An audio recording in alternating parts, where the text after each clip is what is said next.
I absolutely adore him. You do? Yes. That's great. Where does he come from? Well, he's been part of my life from when I was a very small girl. I only know my father got him at an auction, but whether it was a house auction or a public auction, I've no idea. Do you know anything about him? No, not a lot, no. Just that he used to be called Toil. Toil? Yes. Well, it fits. He is part of a whole tradition of making very strong, in a sense, social realist bronzes. He's French, you probably knew that, by Edouard Drouot, which is somewhere on the frontier. And in the early years of this century, bronze sculptors began to shift away from classical figures and naked ladies and all that sort of thing, and they began to look at what was actually happening out there in the world. They did farm labourers, they did industrial workers, and here we have a very, very dynamic figure of presumably a quarry worker. Yes. What I like about him is this very, very strong triangular shape. The power that he's putting into it, you can really feel it in all these muscles, and the stress taken on that leg with his clogs. It's fantastic. It's fantastic, isn't it?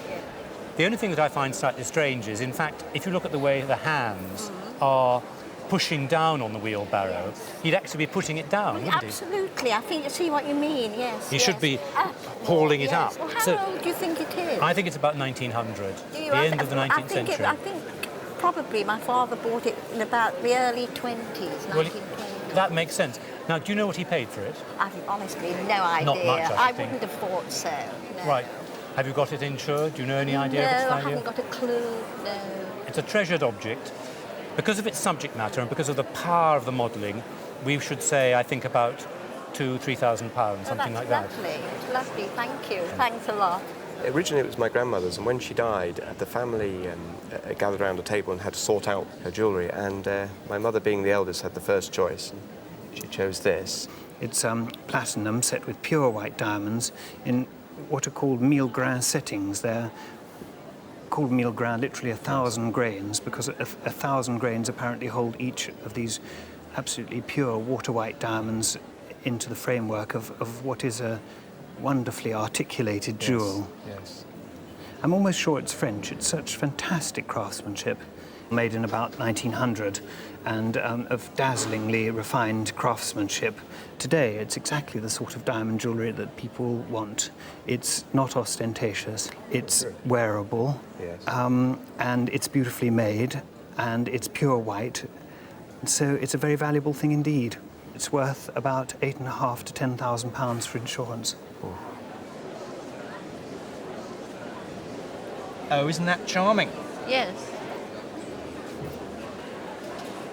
Absolutely lovely. Look at all these little cherubs all the way around, sides, two on the back, another one there, and one on the top. Yes. Isn't that beautiful? Yes, it is. Yeah, lovely. Do you have it working at home? Well, yes, I did, but a child played with it while I was out and dropped it. Well, let's see what's actually been done. Let's open it up. Show It's around so it, tiny.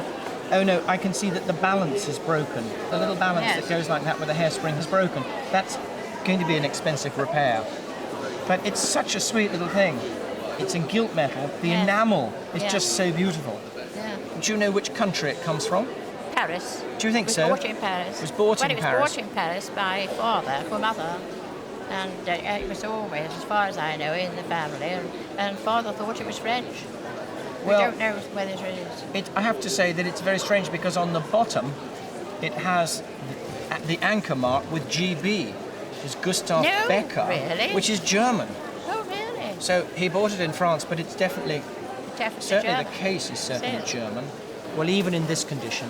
Yes. What do you think? What do you think of the price? Oh, well, how much would you say it was worth without the repair? Well, in this condition, I think it would still fetch close on £1,000. Would it? Yeah. Well, I thought about that, really.